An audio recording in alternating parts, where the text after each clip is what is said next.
आर्य और द्रविड़, हिंदू मुसलमान, यूरोपीय और भारतीय आदर्शों की मिलन भूमि महामानव समुद्र क्या सूख ही गया है? मेरा मन कहता है ऐसा नहीं हो सकता। हमारे महान मनीषियों के सपनों का भारत है और रहेगा।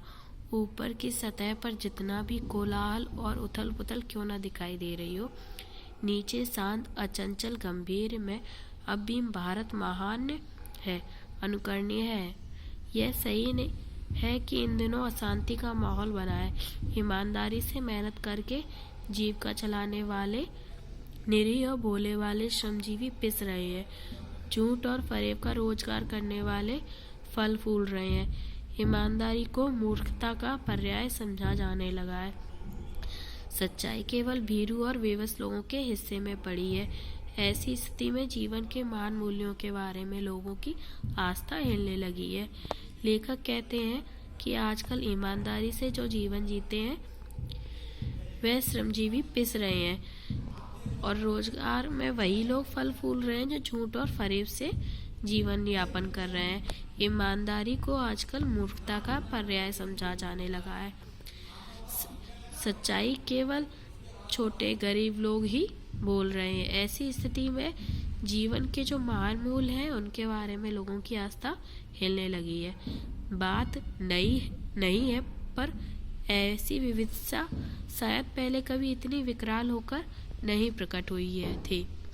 आज से 400 साल पहले बाबा तुलसीदास ने कुछ ऐसा ही माहौल देखा था।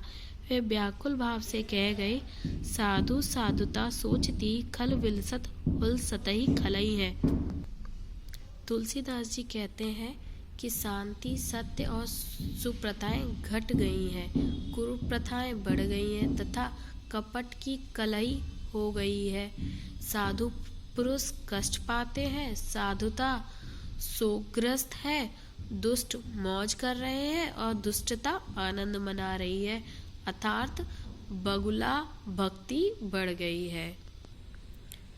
परंतु आधुनिक साधनों और सुविधाओं के विकास के साथ साथ धन संग्रह की प्रवृत्ति को जैसा बढ़ावा इस समय मिला है वैसा इन दोनों नहीं था।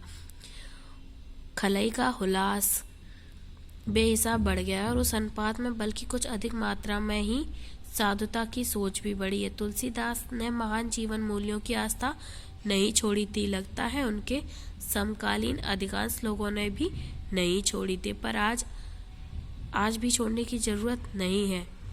ऊपर ऊपर जो कुछ दिखाई दे रहा है वह बहुत हाल मनुष्य निर्मित नीतियों की त्रुटियों की देन है। सदा मनुष्य बुद्धि नहीं होने पर उदय बदलती है।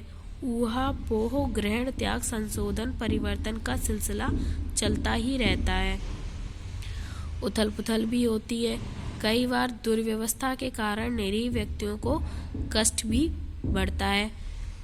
बहुत सुविधाभोगी वर्ग की स्थिति में परिवर्तन के कारण व्यक्ति विशेष बुरी तरह ध्वंस हो जाता है।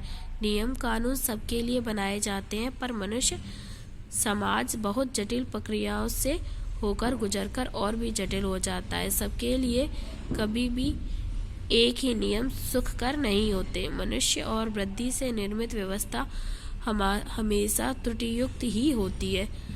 सामायिक कायदे कानून कभी युग से परिचित आदर्शों से टकराते भी हैं। इससे ऊपरी सतह आलोड़ित भी होती है। पहले भी हुआ है, आगे भी होगा। उसे देखकर हताश हो जाना ठीक नहीं है। लेखक कहते हैं आजकल जो हमारी दशा है वह हमारे ही